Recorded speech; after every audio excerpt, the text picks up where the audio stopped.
வணக்கம். நான் உங்கள் Aathira. Welcome to Aathira audio books. ராதையை கண்டு கொண்ட கண்ணன் சீசன் 3 சாப்டர் 28 என்ன நடந்ததுன்னு பார்க்கலாமா? ஆமாம், அவனுக்கு அவள் தேவைதான். அவளை கடித்து சாப்பிட விரும்பினான். ஆனால் அவனுடைய வாழ்க்கை தடம் ஏற்கனவே மாறிவிட்டது.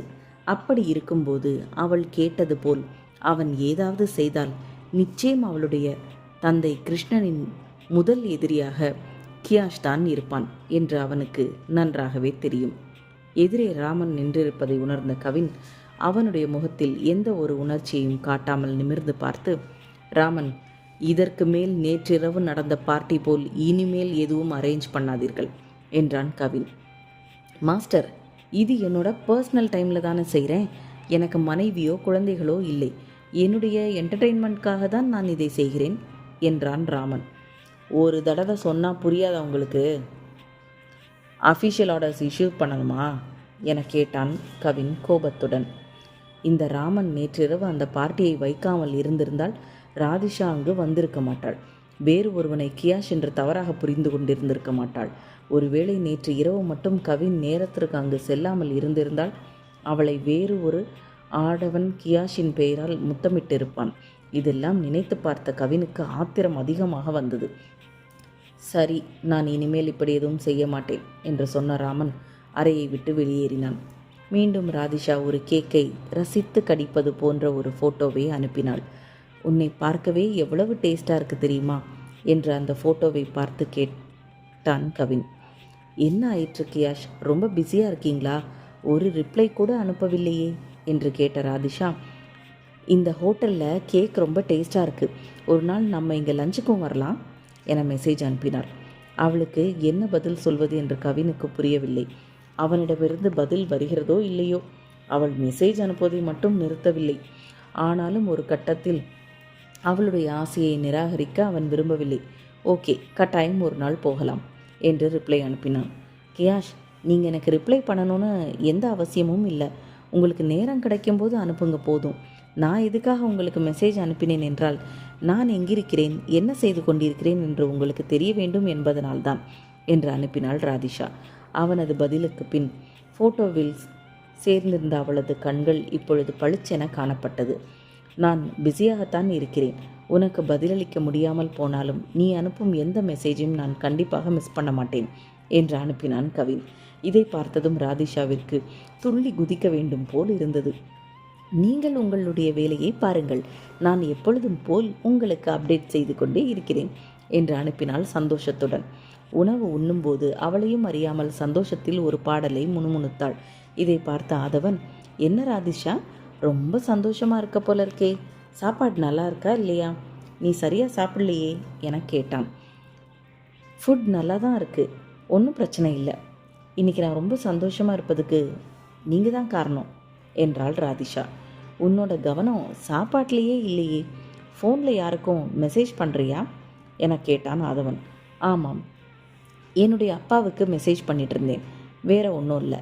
என் அப்பாவிடம் ஒரு சந்தோஷமான விஷயத்தை ஷேர் செய்தேன் என்றாள் ராதிஷா.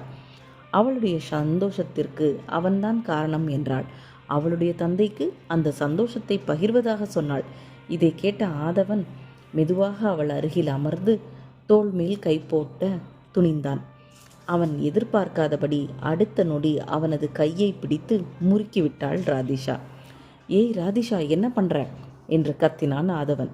அதே நேரம் ஸ்ருதி, அவகிட்ட வம்பு பண்ணாதீங்க, எங்கள் காலேஜில் நிறைய பசங்க அவகிட்ட அடி வாங்கியிருக்காங்க என்றாள் ஸ்ருதி சிரித்து கொண்டே.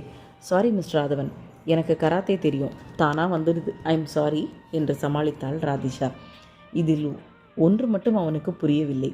நேற்று இரவு கவின் அங்கு வந்தபோது அவளை இறுக்கி அணைத்தான், முத்தமிட்டான். ஆனால் அப்போதெல்லாம் அவள் இவ்வாறு நடந்து கொள்ளவில்லையே என்று யோசித்தான்.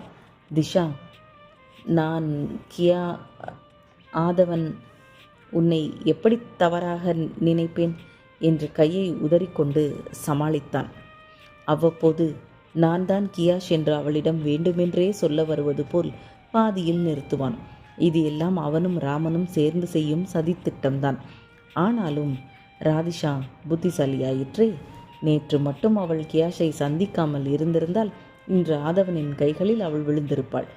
அவனுடைய வழியிலேயே போய் அவனை பிடிக்க நினைத்தாள் ராதிஷா.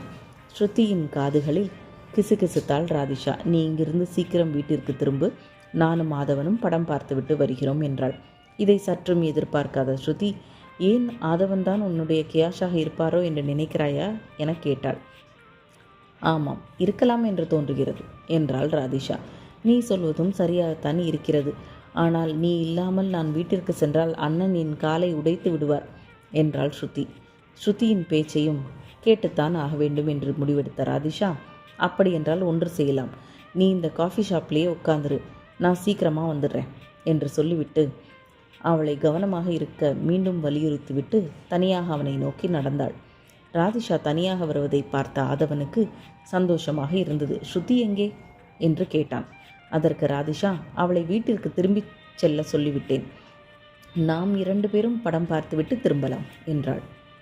வாவ், இப்படி ஒரு சான்ஸ் ராதிஷாவிடம் தனியாக இருப்பதற்கு என்ற சந்தோஷத்தில் மிகவும் மிதந்து கொண்டிருந்தான் அவன். அவள் இடையில் கை போட்டு அழைத்து செல்ல முடிவு செய்து அவளிடம் பெர்மிஷன் கேட்டான். ஆனால் ராதிஷாவோ, வேண்டாம் மிஸ்டர் ஆதவன், மறுபடியும் உங்களை நான் ஏதாவது காயப்படுத்தி விடப் போகிறேன் என்று சொன்னதுதான் பாக்கி. அவளுடைய பலத்தை சற்று நினைவு கூர்ந்தவன், ஓகே, நம்ம தேட்டருக்குள்ளே போகலாம் என்று கூறிவிட்டு முன்னே நடக்க ஆரம்பித்தான். இந்த லவ் ஸ்டோரியில் அடுத்து என்ன நடந்ததுன்னு நெக்ஸ்ட் எபிசோடில் பார்க்கலாமா? Bye wears.